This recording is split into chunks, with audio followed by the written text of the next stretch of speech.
Dennis Prager here. Thanks for listening to the Daily Dennis Prager Podcast.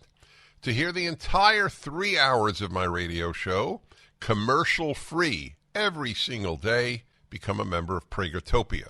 You'll also get access to 15 years' worth of archives, as well as the daily show prep. Subscribe at Pragertopia.com. Hello, my friends. Dennis Prager here. Good day to you. Good Wednesday.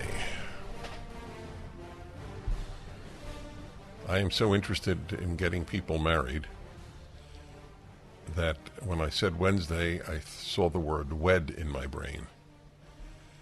And I'll give you one more example of how committed I am to that. I do a fireside chat every week for PragerU. It comes out on Thursdays. Got many, many hundreds of thousands of views each week. And it's quite popular. I know it because it's the first thing most people mention when they see me at airports or in restaurants. And each week I feature a question, a videoed question from someone who watches. 99% of the time it's a young person, because most of the viewers of my fireside chat are young people. So yesterday it was older than usual. She was 31, and she was obviously very bright. Her mode of presentation of the question was very classy, and she was a very attractive young woman. And in my answer to her, said, "I don't know if you're married, but if you're not, I may have a guy for you." Can you imagine how shocked she's going to be when she sees my response? She lives in the New York City area. Oh, my friends, when I think of young people, I can cry, and I know that's a cliche. The reason things become cliches is because they're often true. And this is a true instance. Young people, what the left has done to them, the damage is incalculable. When I compare the relatively untroubled youth of so many Americans, 2 generations, 3, 4, 5, 6, there were troubles. I mean, there were economic problems. Obviously, if you were black in the South, you were persecuted by Jim Crow laws. I'm aware of all of these things. But you had a sense of self. For most kids in America was revered. Nobody denied its past. Nobody.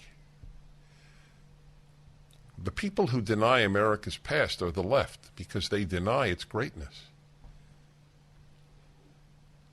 Can you imagine if the standards of the left that are applied to America were applied to individuals? That no matter how much good an individual did, all you did was focus on the sins of that individual? Can you imagine that? You know that it could be done to every single person listening or watching this show, listening to or watching this show right now.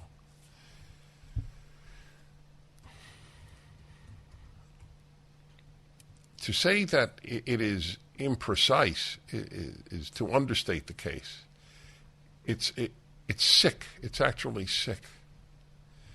All I will speak about you concerns the bad things you have done in your life. Now, if you are a bad human being, that makes sense. So the question is the sum total of the American experience a bad thing? That's the question. That's the question for all of us.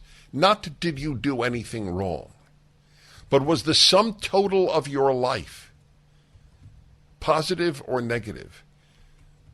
Was the world, or even, and I don't mean the entire humanity of billions of people, but was the little world in which everyone lives, Was it made better thanks to your having been born? That's the question to be asked. Not did you ever do anything bad. Is America's existence a positive or a negative? I asked Howard Zinn that question. The godfather of so much of the rottenness. He was one of the few leftists who agreed to come on the show. And you could listen to the video on YouTube. Listen to the audio, on YouTube. He has since passed away. He is the author of, by far, the most widely used work of so-called history of the United States, what I called many years ago a proctologist's view of America. I treated him with great respect because he came on my show. I adopted the well-known Arab ritual of no matter what, if you're in my home, I treat you with respect, even if I don't like you. Well, he was in my home. He was on my show, and I treated him with respect.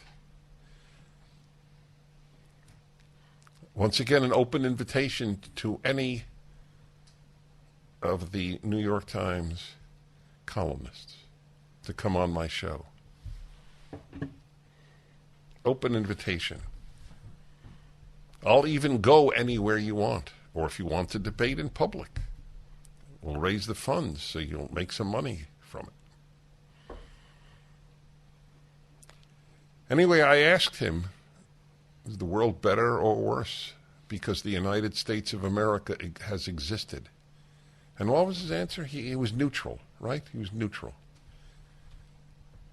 Today, actually, I think that the average professor is to the left of Howard Zinn. I think the average professor today at your kid's university, unless your kid goes to a place like Hillsdale or some Christian college, seriously Christian, not Christian in name,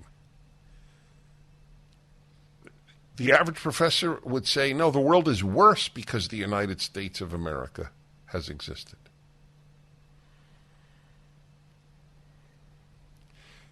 I use the word sick to describe the left because the issue is not a fact-based issue for them. It's a pathology.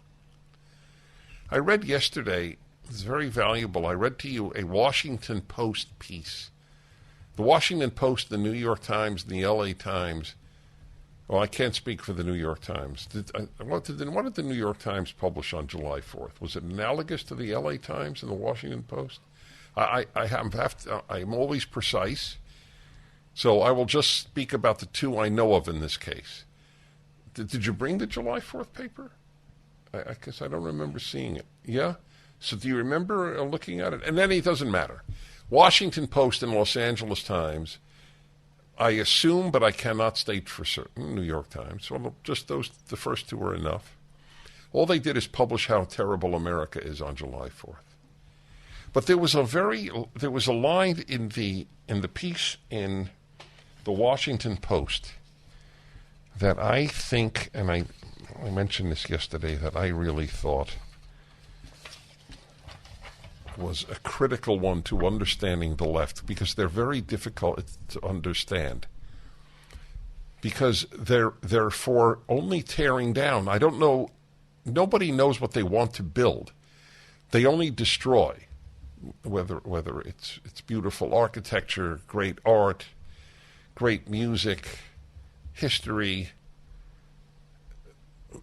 the definition of man and woman, childhood, they just destroy.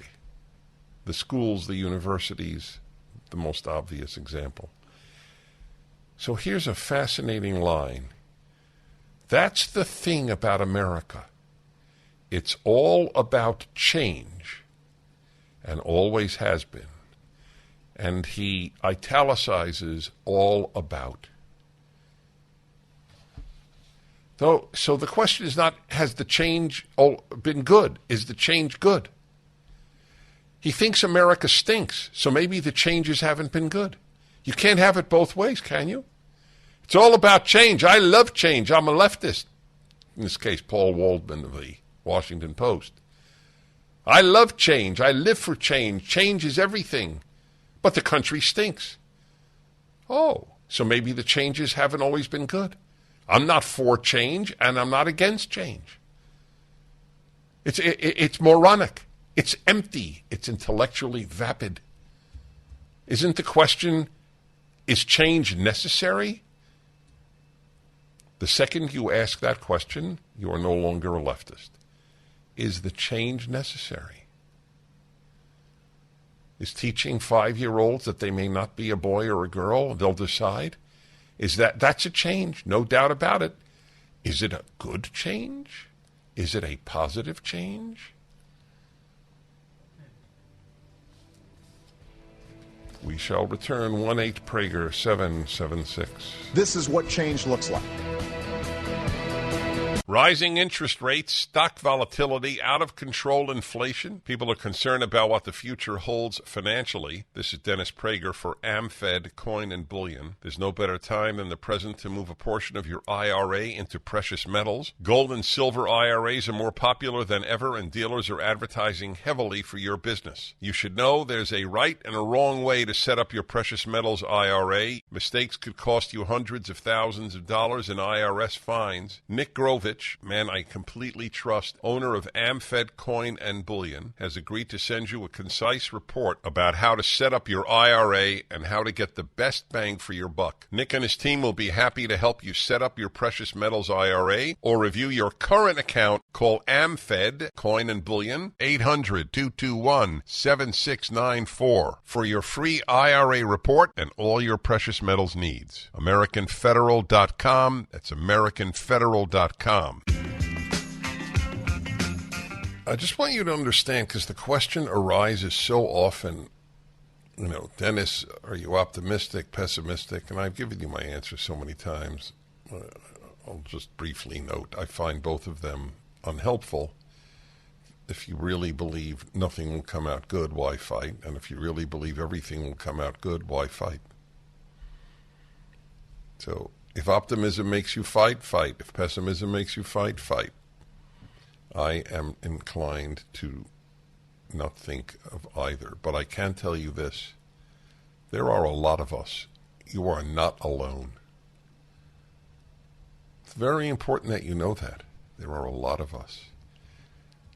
By the way, talking about that, you want reasons for optimism? Watch my Dennis and Julie podcast every week. It's called Dennis and Julie. It's on YouTube if you want to watch it. Where is it? At Salem, Sean, if they want to listen? Salem Podcast Network. If you want to just listen. We put it up every Tuesday. So this week's just went up yesterday. And on behalf of Julie, I want to thank you, Sean. No. Not you're welcome. It's Julie. You should say you're welcome to. I was doing it on behalf of Julie. Dennis and Julie. That's the name of it. She's 22 years old. She'll give you hope, and our discussions are unique. Let's go to Syracuse, New York, and Archie. Hello, Archie. Yes, hi, Dennis. Pardon for me being blunt here, but I think the question is kind of stupid and silly, because to say if the world would be better off without or better off or worse without America is unquantifiable. You can't measure it. It'd just be different. You have to say everything would be Can you say it about America. Can you say it about something we would both agree was horrible? Would the world have been better off? Talk about the Holocaust? Or no? Well, I talk about the Hitler generally, not just the Holocaust. Would the world have been better off if Hitler weren't born? I don't know. As we know, we would hope so, but at the same time, who knows? So you think the question is stupid about would the world have been better if Beethoven were not born? You understand that wait, it was already anti-Semitic, and there was already that culture of hatred. Right. Okay. So let's say Nazism. If Nazi Germany didn't exist, would the world be better? The idea that you cannot... listen, I'm debating whether to continue this. What do you think? You think there's no point. Okay. I feel bad ever hanging up or ending a call, but you pretty much made your point. You think it's a stupid question. That's why I asked, would the world be better off if there were no Beethoven? If we can't make assessments like that, I have no anger at Archie, folks. I need you to know that he is the product of our educational system.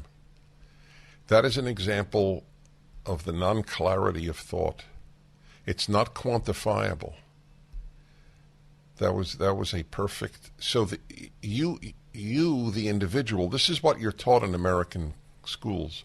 Among the other destructive ideas, you cannot make an assessment without data. Only data can make an assessment. Basically, we're all to be Google.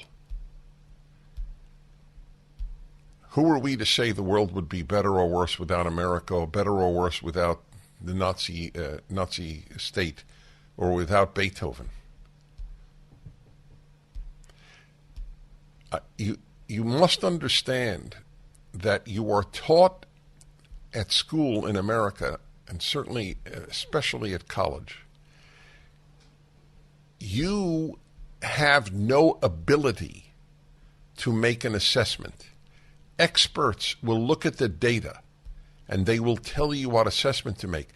That is what happened for the last 2 years. I cannot assess. I have no ability to assess whether the vaccine is worthwhile or not. I have no ability to ascertain whether lockdowns were good or not. I have no ability to ascertain whether keeping kids out of school for 2 years was good or not. The experts are the only ones who can make that assessment. That's why the call was important, and I hope you'll call again. I have no ill will. It was respectful. It was fine. That is what is taught.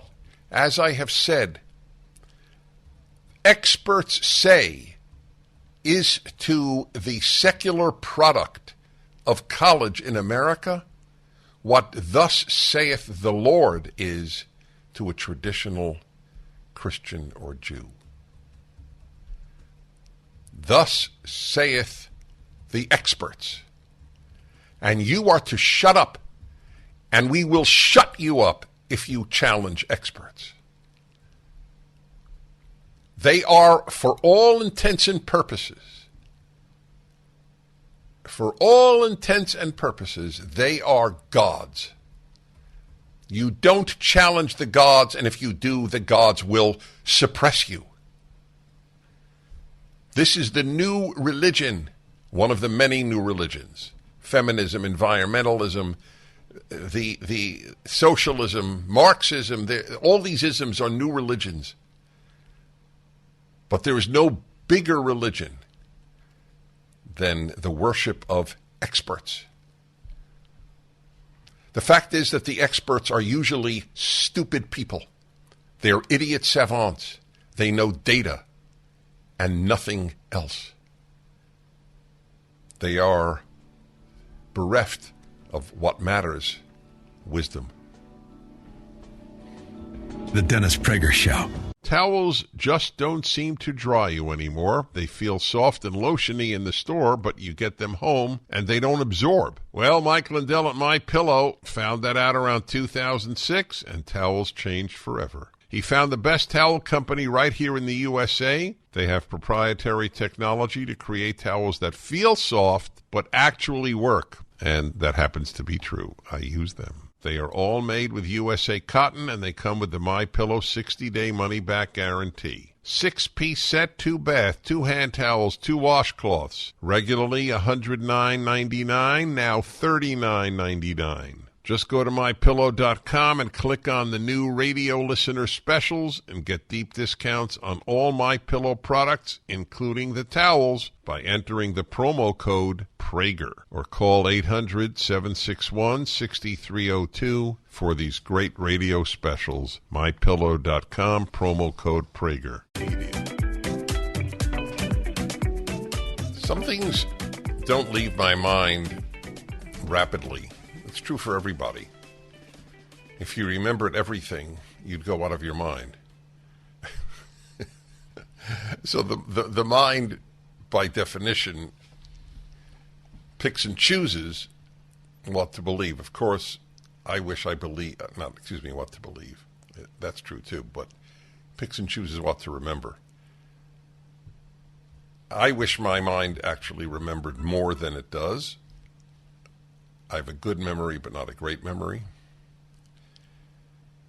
But that line in this Washington Post piece that I read to you yesterday, America is all about change. It's an insight into the intellectual dishonesty of the left. The Justice Department is suing Arizona because Arizona has a voter ID law. So that's a change, correct? Every law is a change, by definition. So does the left like that change? This is what I say when I say that there is no self-awareness on the left. See, I would never say I am self-aware. So I would never say I'm pro-change, and I would never say I'm anti-change. I would say, what's the change about? There's good change and bad change. A 5-year-old would understand that. Even better than not being binary. They would understand that. There are good changes and bad changes. So this notion America is all about change, it's like all these cliches that are not true. Most cliches are true, but all of their lines, like, oh, diversity is our strength. No, diversity is our strength if we keep to a pluribus unum, from many one. Then it's a strength. We have people from all backgrounds who unite on the American life, liberty, and pursuit of happiness doctrine of the Declaration of Independence, or the American Trinity as defined by every coin minted in America, and that is e pluribus unum, from many one, liberty, and in God we trust. If Americans unite on fundamental American values, diversity is a blessing. Otherwise, it's not a blessing. The least diverse countries in the world are ranked regularly, the left boasts about it, as the happiest countries. Denmark, Sweden, Finland, Norway, and they have virtually no diversity. Everybody is one color, everybody is one religion, or at least culturally, if not theologically. Everybody speaks the same obscure language. Can't get more obscure than Finnish. So, nothing they say it ever passes the is it true test, because truth is not a left-wing value. They like change that they make. They hate change that conservatives make, which is fine. Then don't say they like change. Like change is a dishonest statement. It's empty. Or one of my favorite words, vapid. Vapid is empty, like a black hole is empty. It's like hubris. Hubris is arrogance on steroids. Imagine that. They're suing Arizona. This is truly Orwellian. They're suing this disgusting, vile, Canada-like administration. Is suing the state of Arizona because it will require voters to show an ID. Doesn't that prove to you, I mean prove, that they want to cheat in elections? Can you give me one valid reason to oppose voters having an ID, other than it makes it harder to cheat, and the left would like to cheat in every election? Of that, I have no doubt. They consider it a moral imperative to cheat because they are stopping racists and fascists from coming into power. It is a moral demand.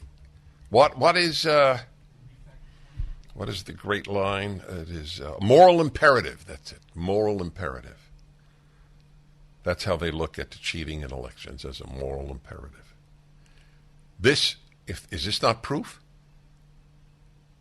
If they said no ID to get on a plane, wouldn't they therefore want people to cheat about who got on planes? Why is it different for voting? Because they want to cheat. There is no other reason.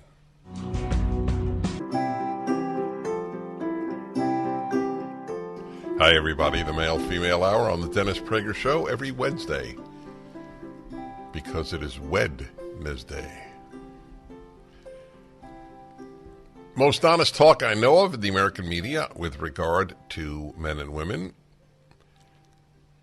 The purpose is that they get along better and understand each other better. That's the purpose. Those are the two purposes. They're very related, obviously. And as I remind you each week, I am neither a man fan nor a woman fan. Any of you who have heard this show more than 10 times know how true that is. I am as objective, I think, as a human being can be with regard to both sexes. I have thoroughly assimilated the fact that there are beautiful men and beautiful women and awful men and awful women. And they seem to be pretty much in equal numbers. So, here's today's topic.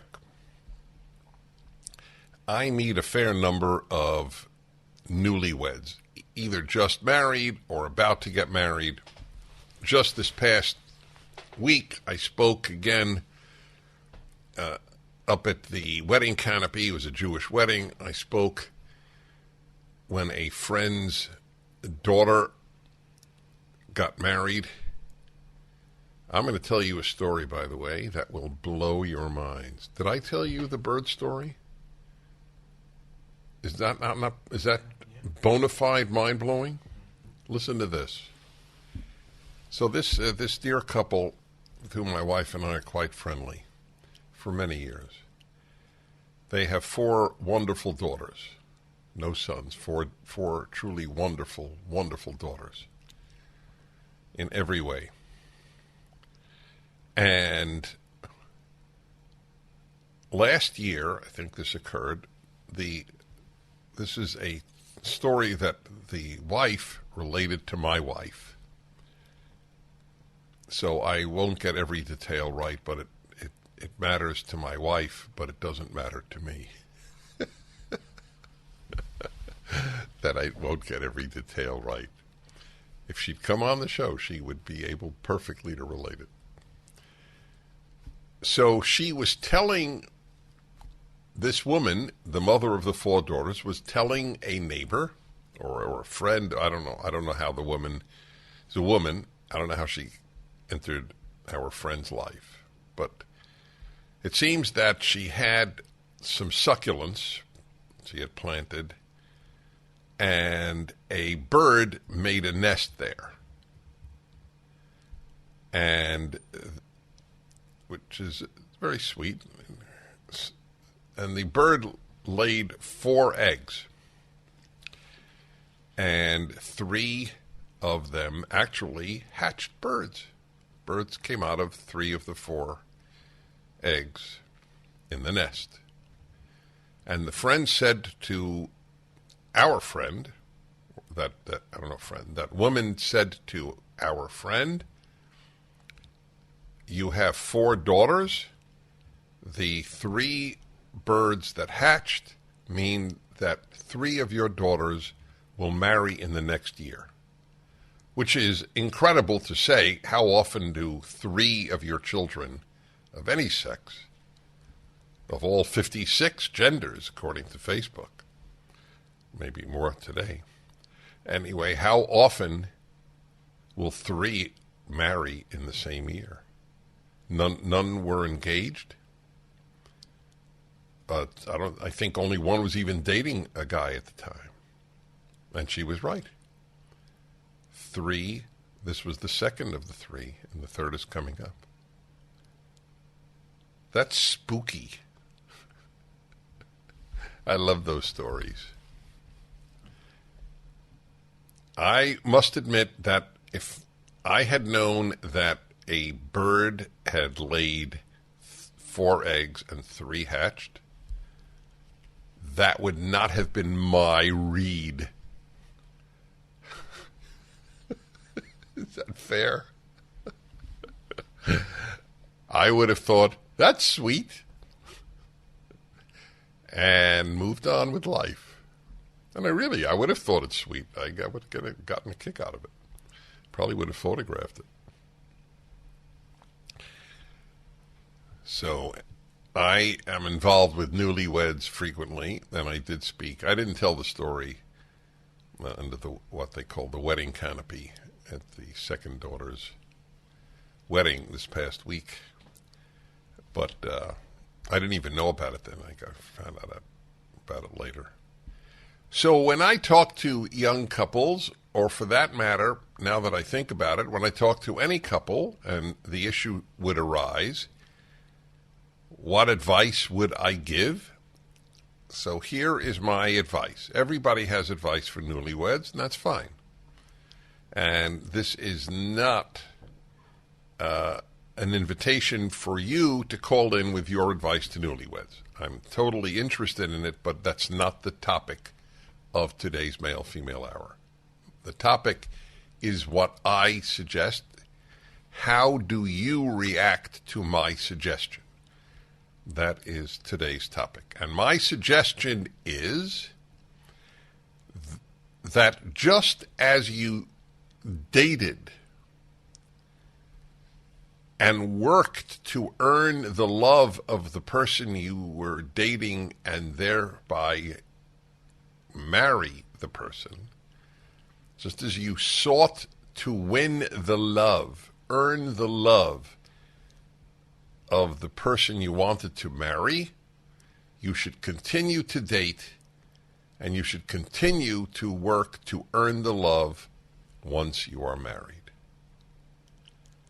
This is not popular advice. People have bought the silly notion of unconditional love. It's a silly notion because if you take it seriously, you realize it's silly. There are no conditions under which you would lose my love. Isn't that odd? To delink love from all moral norms, no matter how awfully you treat me or our children, I will still love you. So I find unconditional love, and this disturbs many of you, and I say it with respect, because I know that many of you differ with me. You have come to believe in the beauty of unconditional love. I have done hours on the subject, and I will revisit it.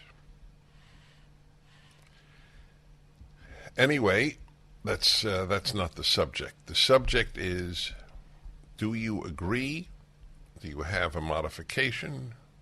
How do you react to my notion that throughout your marriage you should work as hard to win/keep your partner's love as you worked to win their love before marriage?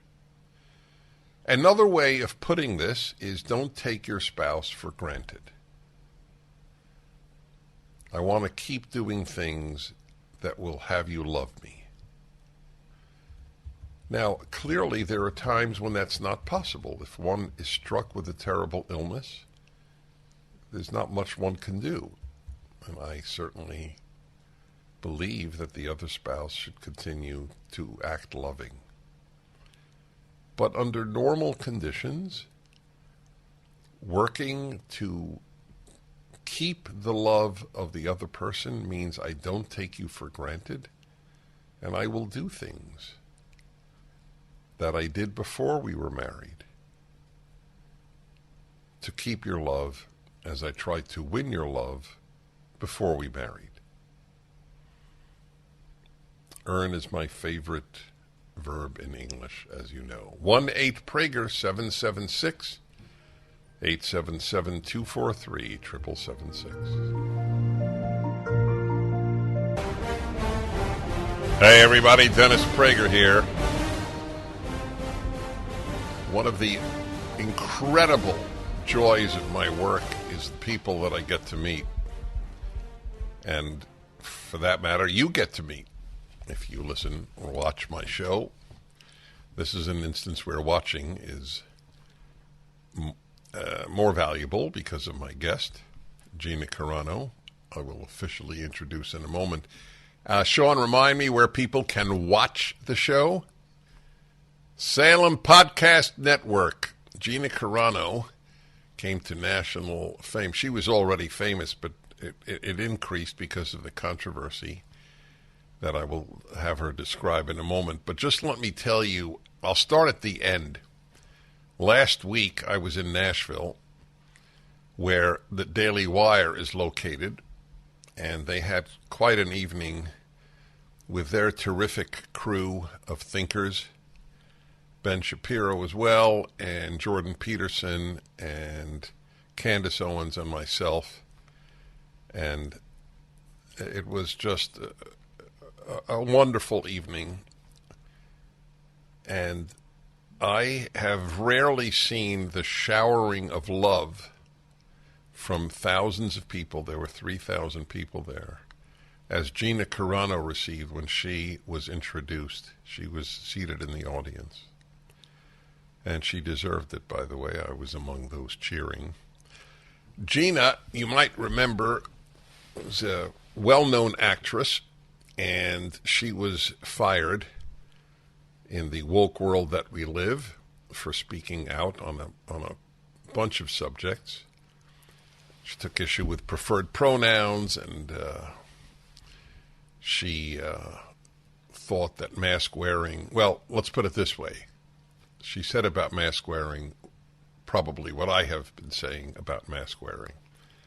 They let her go, and then Daily Wire picked her up, and she's now in a film which the Daily Wire has produced, and it is called Terror on the Prairie, and it's available only at thedailywire.com and well worth seeing. She is also a mixed martial arts fighter. Not many people have had the career you have had, Gina. You have lived a number of lifetimes in your relatively brief life. Is that fair to say? Oh my gosh, it feels that way, yeah. Were you surprised by the warmth and passion of the reaction to you that night? It could still put me in tears right now. Well, you cried then, and rightly so, I might add. Well, I wasn't expecting that. That was your guys' night. And then they mentioned Terror on the Prairie, and I stood up and acknowledged the crowd, and they all stood up with me, and it was one of those really magical, special moments in my life that I'll never forget.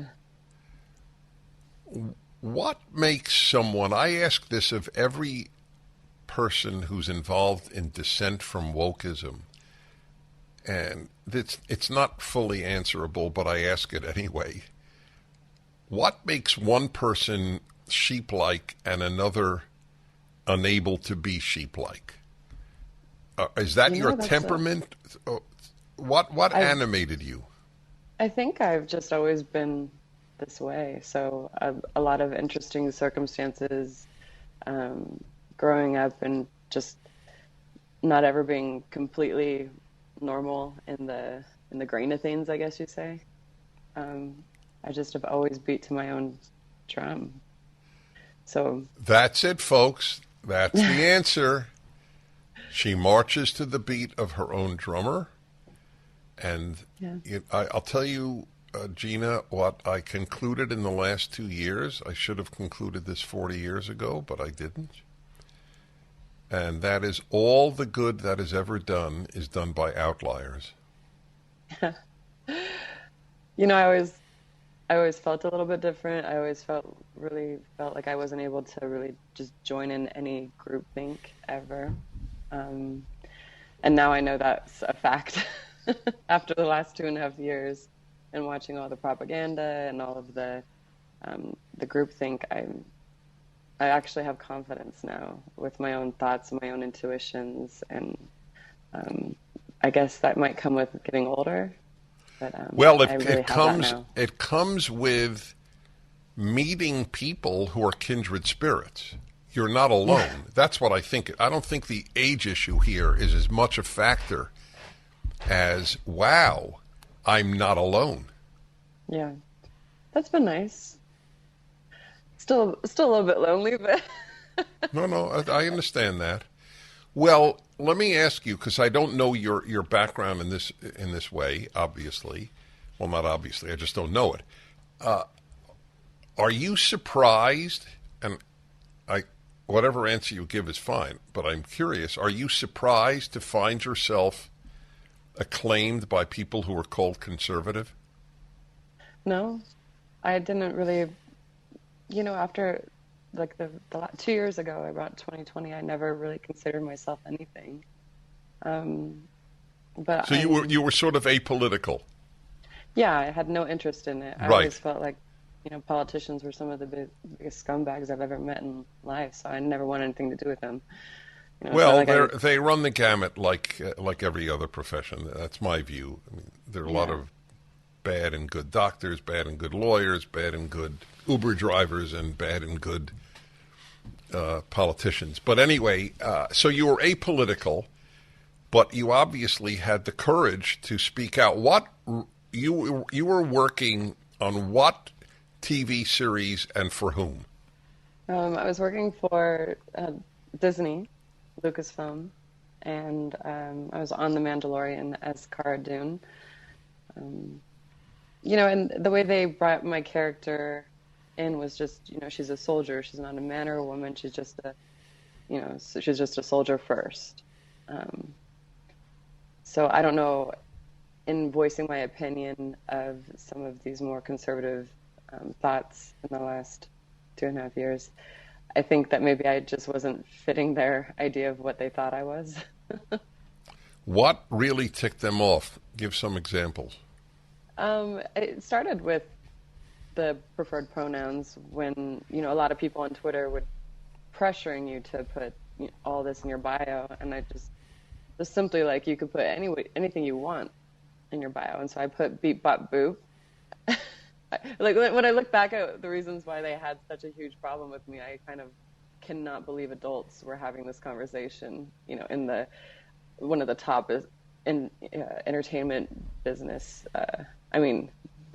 Disney is having these conversations with one of their actors is unbelievable to me. So it started with preferred pronouns. I put beep bop boop in my biography area in the Twitter, and they instantly started calling for my firing. I then went into not wanting to pressure masks or vaccines or lockdowns. I'm not a big fan of lockdowns. And so I was very vocal about that. And then, I just wasn't beating to everything that every other actor in my business is doing, I thought we should be talking about this stuff openly. And it appears that only one side's allowed to talk about something and tell you who they voted for. I didn't realize any of that. I was kind of Oh, of learning course. about the If you world. were apolitical, you just assumed you could say anything politically, right? I thought that Uh-huh. when you vote, it So was the first time I voted. you've really learned a lot in the last 3 years. Yeah, it's like the blinders got pulled up, and now I can't not see everything. That's a great way of putting it. From seeing nothing to seeing everything overnight. It's overwhelming, and I can't not see it now. I can't not see the propaganda. Right. I cannot see like this evil. I'm very sensitive to it now. Wow. No, the transformation is so powerful. But remember, you get a lot of the credit because your nature is not to be part of the herd. It's not that like I didn't try to be part of the herd. I just genuinely didn't fit in. Right. So, right. I totally get it. All right, we'll talk a few more minutes. I want you to all know, go to dailywire.com. Watch her in her just released movie there, Terror on the Prairie. We'll be back in a moment. The Dennis Prager Show. Hi, everybody. I am speaking with a remarkable woman. The more you know about her, the more you will agree with me. Gina Carano, actress, MMA fighter, and, of course, to me, most important, just a fighter. In the same way that I know I am a fighter, too. Some people just can't go with the herd. It's both a depressing and wonderful fact of life that it's built into some people. She's one of them. She has a new movie out. She's with the Daily Wire. Daily Wire is doing great stuff, including making movies. They want to offer an alternative, as we're doing with everything now, so as to leave the Soviet-like Disney and the Soviet-like universities, etc., to make our own institutions. So, Terror on the Prairie, is that correct? Yes, that's the movie, and it's available at thedailywire.com. Can people contact you? Do you have a website? Do you want to be contacted? What's the story? Yeah, I have on my IMDb, I have where you can get a hold of my manager. Oh, so right. So, that's to hire you and so on. By the way, I looked up during the break. So the UFC, is that what it is? Yeah, it's a mixed martial arts. UFC is one of the promotions. You're right. So they're offering a big chunk of money for you. If I know who Ronda Rousey is, did I get it right, the name? Yeah. Then she must be very well known, because I admit I don't know women's, well, I don't know men's either. But so this was just 8 days ago. USA Today reported that she would come out of retirement to fight you. Right, yeah. Well, that just gives me an idea of how highly you are regarded as both an actress and a fighter. You really are a unique specimen, Gina.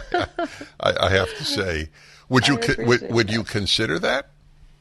Yeah, I think I've been looking for a reason to get back in shape. Body, mind, spirit. So I think I've neglected my body for the last 6 to a year, and I need to get my mind right again. Fighting and being in fight shape feels like it's so far away, but I need to. So it seems to me, and it's maybe a stretch, but by nature you're a fighter. Yeah. I came out like this. Right, you came out like that. So that means, among other things, you're not a particularly frightened person. I'm not frightened violence-wise. I'm not frightened by COVID. No. I'm not frightened with. I'm more, I think, anxious. Like having deep conversations makes me anxious, and performing that makes me anxious. The physicality of fighting or anything, that doesn't make me nervous. Right. What was your record in your career? I had 12 wins, 1 loss, and 1 draw in Muay Thai, and then it's kind of like a kickboxing from Thailand. And then it is. Yeah, it's everything. Right, everything. Yeah. Okay. Mixed martial arts, and I was 7-1 in. So I've 7-1 in mixed martial arts. So I've got about, I don't know. Wait, there's a difference. One doesn't allow kicking. Right. So mixed martial arts is when you incorporate all the arts, all the mixed martial arts, and anything goes, basically, with a few rules. No biting, obviously. And then Muay Thai is just a stand-up art that is basically like Thailand's football. It's their everything. So I did both of those. I fought for about 10 years, and I've acted for about 10 years. And that's where I was getting my life experience. You know, I felt I wasn't really clicking with college. I was going to college in Las Vegas for psychology, and it didn't reach me like going to the gym and training for a fight. And then that took me all over the world and gave me all sorts of different life experiences. I look forward to your autobiography. Oh, thank you. I think I'll write that later on. My grandmama, she's about 93, and she says, just hold off, darling. Just wait a Well, at little bit least, longer. all right, so my advice, keep a diary. I know you For have to sure. go, and I got to tell you, meeting you in person and now having this dialogue has just been a wonderful thing for me. And It's such a pleasure meeting you. You're a bit of a legend there. the emphasis is on bit. All right, Gina, we will stay in touch. God bless you. All right. God bless you. Thank you. Before the interview, I said the great fortune I have in getting to talk to just about anybody. This is a fascinating woman. So this question that I pose to every fighter, and I don't mean MMA fighter, but every fighter against the Sovietization of the United States of America, the cowards who run Disney, who bow down to the Politburo. It's truly a Sovietization that is taking place. I never thought I'd say it. I never thought of it, but it's true. It's absolutely true. Got to think that that's what I studied: Soviet Union and communism. Learned Russian to read Pravda. And now I know English to read the New York Times. Never thought I would say that either. Anyway, I asked these people what makes them tick. How do you become a fighter? For good, for liberty, for freedom. And it is mostly built in.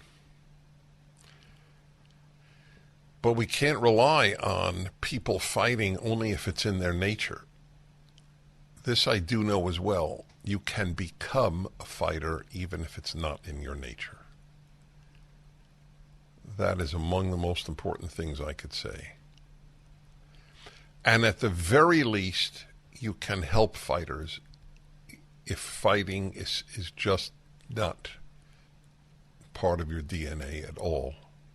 Helping the fighters is just as good. Just as good.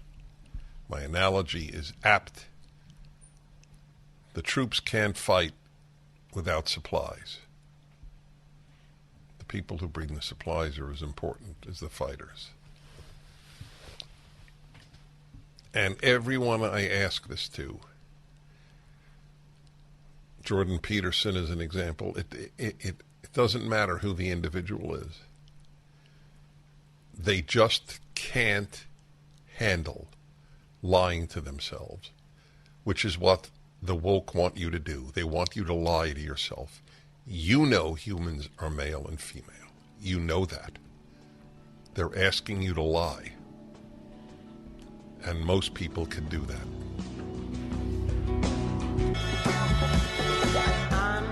Hi, everybody. Dennis Prager with you.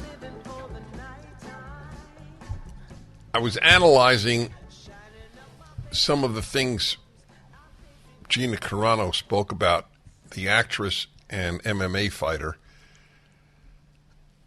and her then being fired by Lucasfilms of the Disney Corporation because of various things she did, including the dismissal of the need for her to list her preferred pronouns. I'd like you to understand something about the telling students and employees you must list your preferred pronouns. This is 100% pure power trip. If we can force you to say something that's stupid, then we can force you to do anything. That is what it is about. We can make you do anything and say anything, and this is the proof. None of you have preferred pronouns. That is an absurdity. There is a tiny, tiny percentage of people with gender dysphoria or who have become a member of the other sex in their identity, and there is no even need to list it. If you look like a woman and have a woman's name, everyone will say she. If you look like a man and talk like a man and have a man's name, everyone will say you are a he. Why is it necessary? Was it necessary 5 years ago? Why is it necessary today? It's a power trip. These people are exactly like Soviet communists and every other communist. We can make you say, I am a piece of dung. They can make you say anything. And most people will say it. And this is the tragedy. Most Americans will go along. That's my shock of the last 2 years. We can tell you to do anything and you will do it. We can tell churches to shut down for no good reason. No prayer, no church, no synagogue. And rabbis, priests, and ministers said, okay, we march with the CDC. God Schmod. CDC is our God. That was it. And it was true for Mormons, as well as Jews, as well as Catholics, as well as Protestants. All sheep. The leaders were all sheep. My biggest disappointment with the Mormons, to be perfectly honest. I have incredible affection and respect for LDS. The failure of will and rationality, just rationality. You don't want to come to church, then don't come to church. But we ain't shutting down, folks. In September of 2021, I had 400 people at a Jewish high holiday service I've been conducting for about 15 years. And you wanted to wear a mask? Nobody said a word. Wear a mask. I think 5 people wore a mask out of 400. But I wasn't going to shut down. I wouldn't have shut down in 2020, but I couldn't find a venue in LA. There was no place to gather.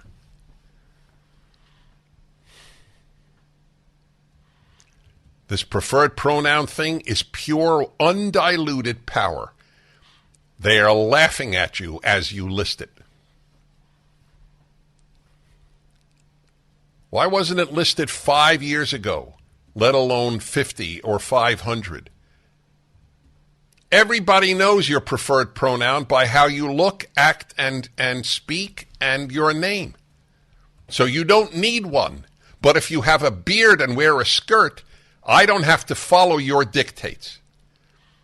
You have decided to single-handedly crap on the male-female distinction. I don't have to honor that. I honor whatever you decide to become. No problem with me.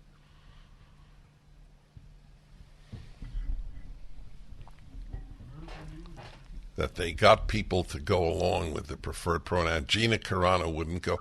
That she just awakened me to the power trip that preferred pronouns is about.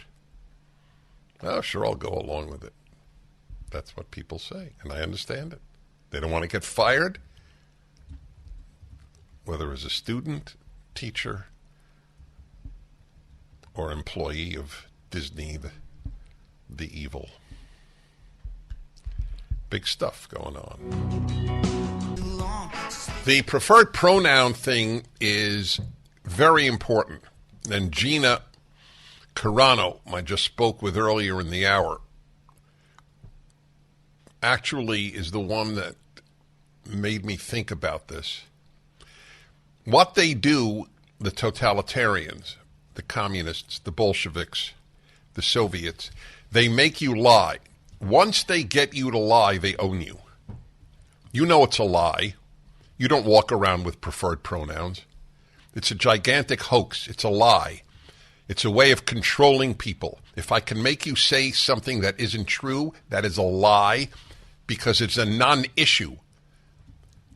Everybody walks around and nobody asks, what's your preferred pronoun, correct? Does anybody ask that about anybody they meet? People say to me, yes, sir, when I board the plane. Thank you, sir. Did they ask me my preferred pronoun at Delta, American, or United? Why not? Before they say yes, sir, shouldn't they check it out first? Don't every one of you who lie about preferred pronouns, every one of you is referred to as a man or a woman everywhere you go, correct? No one asks you your preferred pronoun except at universities, the cesspools of our society. And you spend all this money to send your child to a cesspool.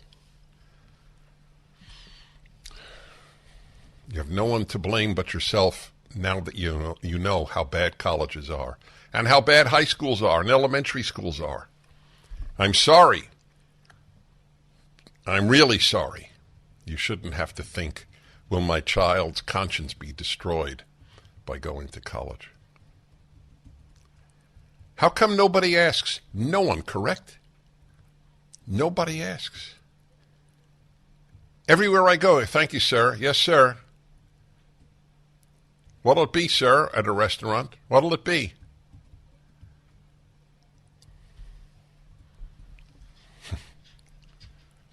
How come we all, every one of us, even leftists in their world of lies, how come they make assumptions about everyone they meet in real life outside of the university or Disney? How come every single leftist makes an assumption about the sex of everyone that they meet? How come? Because the gigantic lie preferred pronouns. That's what started Jordan Peterson. Jordan Peterson was not known to the world. It was the preferred pronoun that the province of Ontario told him he had to use preferred pronouns. And that's what started him. That's what awakened him to the gigantic lie that all leftism is. It is a gigantic lie. Everything about it is a lie. And the more you get people to lie, the more you control them. I own you when I make you lie. I literally own you. That's why Gina Carano got fired. She wrote beep, bop, and boop instead of she, her, and whatever else the third is. Everybody knows it's a fraud. It's a lie. It's a sham. It's all about power. The moment I get you to lie, I own you. And the left wishes to own you. You will get vaccinated when we tell you to. You will wear a mask when we tell you to. You will go to work when we tell you to. You will not go to school when we tell you to. We will tell you about everything in your life. You will do nothing. We will do everything. Thank you. People don't want to realize this. Every single person listening, even a leftist listening to this, knows I'm telling the truth. It's a gigantic lie. Why don't people ask your preferred pronoun in regular life? How come? Why do they all make assumptions? Because assumptions are warranted. That's why.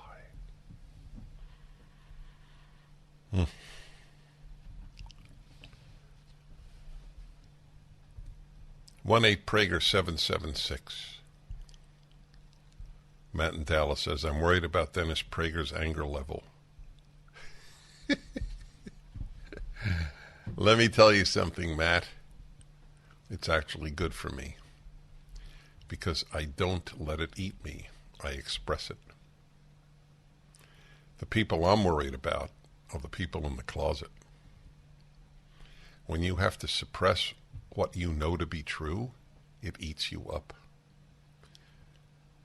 I don't have to suppress what I know to be true. But thank you for worrying about me. I get regular checkups. I'm in very good shape.